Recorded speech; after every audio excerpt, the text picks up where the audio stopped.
yung pagkansila ng visa ni Garma is parang noon pa yun, nung before siya uh, nag before siya naging witness doon sa House of Representatives Quadcom. Pero bakit kaya insisting siya bumalik sa Amerika knowing that her visa was already canceled? Meron ba tayong matanong ba sa Bureau of Immigration kung meron ba tayong coordination sa counterpart natin sa US as to the timeline, kung kailan siya maibalik sa Pilipinas? Dahil yan lang inihintay ng ating subcommittee chairman, Senator Coco Pimentel, para sa ating second hearing dito sa Senado, kung andyan na si Colonel Garma, maka-attend sa next hearing namin.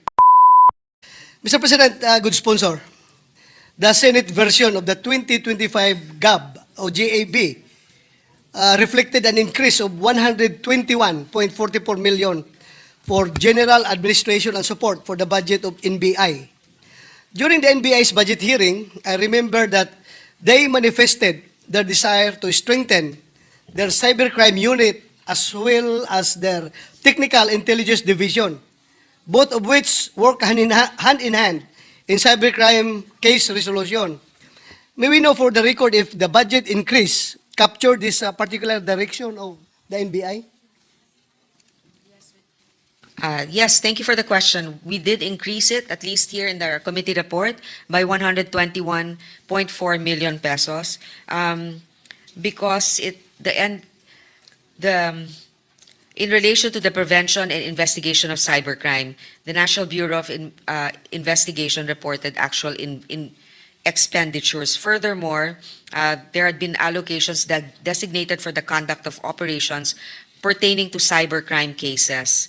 So, itong mga ito, marami din at saka meron din silang coordination with the OSAIC CSAEM at mga anti-online sexual abuse operations, Mr. President. Thank you, Mr. President, Madam Sponsor. Thank you. Considering that considering the rampant and global threat of cybercrime, will the budget increase sufficient enough to make substantial changes to the current manpower and operations requirement of the cybercrime unit and the technical intelligence division of NBI? Mr. President, it has increased compared to the past years, but of course, if we didn't have such limited fiscal space, we would definitely add more. On the other hand, there are also other government agencies that are tasked to cooperate with the NBI, particularly the PNP also has their own cybercrime unit. The ICT also has their own cybercrime unit that is also coordinating with the NBI. Thank you, Madam. And also the AFP. Thank you, Mr. President, good sponsor. I would like to manifest my full support for the NBI, particularly in their efforts to improve their capability and strategies in combating the menace that is cybercrime. For this reason, I am advocating for a further increase in the NBI's budget, specifically directed towards strengthening their manpower and operations requirement. Thank you, Mr. President, good sponsor. My next question. Thank you. Kukunin ko naman, you can propose the increase, Yeah. Mr. President, at proper time. Thank you. Care of Senator Bato Dela Rosa. Thank you, Madam Sponsor, Mr. President. My next question is about Bureau of Immigration. Sir, nung lumabas, Madam Good Sponsor, nung lumabas si former Colonel Ruina Garma from the Philippines, aware ba ang Bureau of Immigration noon na lumabas siya?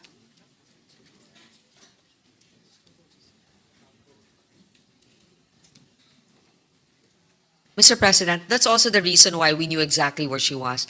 There was a secondary inspection done, but since there's no lookout bulletin, walang whole departure order sa kanya. Wala nga Nakaalis departure order, pero ito lang ba, tanong ko. I'm sure mga BI personnel are aware that Colonel Garma was under the custody of the House of Representatives because of her being cited in contempt. Alam ba ng Bureau of Immigration at that time na lifted na yung citing in contempt ni Colonel Garma? Yes, because when they did the secondary investigation, they were not able to verify any lookout bulletin or any order for her to be detained. So I take it to mean, Madam, Mr. President, Madam Sponsor, that alam ng Bureau of Immigration na lifted na yung contempt orders ni... Yes, Mr. President, they had to Garma. verify, kaya they called her aside Okay. to check, call, I guess, Congress to ask her.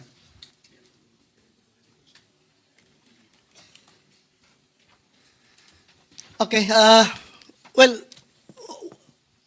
as of now, wala tayong control ngayon dahil siya ang US immigration, US authorities ang may hawak sa kanya.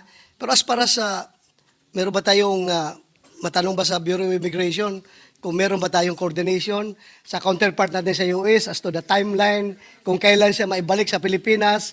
Dahil yan lang inihintay ng ating subcommittee chairman, Senator Coco Pimentel, para sa ating second hearing dito sa Senado, kung andyan na si Colonel Garma, maka-attend sa next hearing namin. Actually, Mr. President, siguro nagkagulatan na, ay, hindi pa pala tayo nakakapag-issue ng tayo, or tapos na siya sa Congress, so siguro iniintay nila na tayo naman ang mag-i-issue ng invitation. On the other hand, her visa was canceled by the US, so now she's awaiting deportation. Okay, may we know the reason why she was arrested? Madam President? Her visa was recalled. Recalled? Her visa was canceled by the US. Undocumented, basically. So, is your question, Mr. President, why did they cancel her visa? Yes?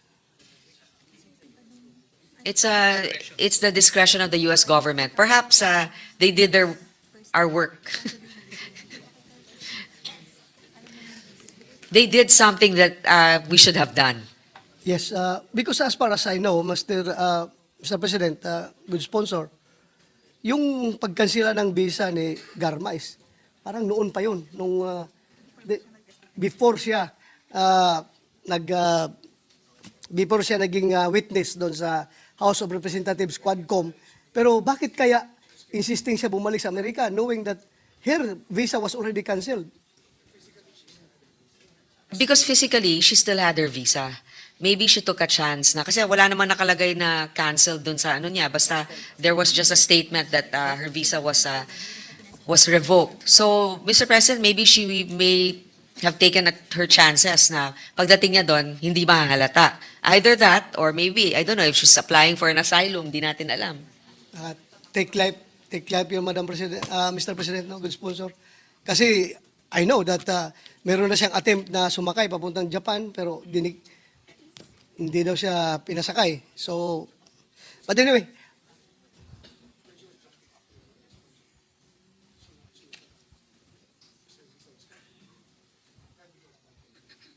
Right before the Quadcom hearing, dun sa Japan, hindi na siya nakaboard. hindi na nga siya nakaboard. Oh. So, persistent. Second time. So, ang nagharang sa kanya sa boarding niya was immigration officials. In Tokyo, the first I thought time. dito sa Pilipinas, hindi niya siya pinaboard. Hindi. Sa Japan. Sa Japan. Okay, thank you, Mr. President, good sponsor.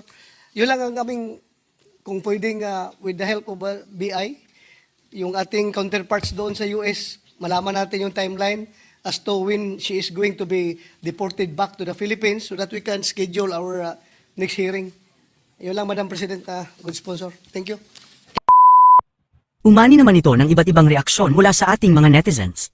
Ayon kay Edwin Lo, palusot lang yun ng Congress para hindi siya makadalaw sa Senado kasi alam nila na babaliktad at ilalaglag sila sa Senado. Pahayag naman ni Soledad Diego, ang daming pera ni Garma at may money laundering case na. Yan na siguro binayad ni Ko at Romualdez sa kanyang pagsisinungaling. At ito naman ang saloobin mula sa ating kababayan na si Zay Romero. Bakit wala man lang picture from the police na nahuli siya? Normally pag ganyan foreigner na nahuli from other country naglalabas sila ng picture. Mga kababayan, feel free to comment below para maglabas ng saloobin sa balitang ito.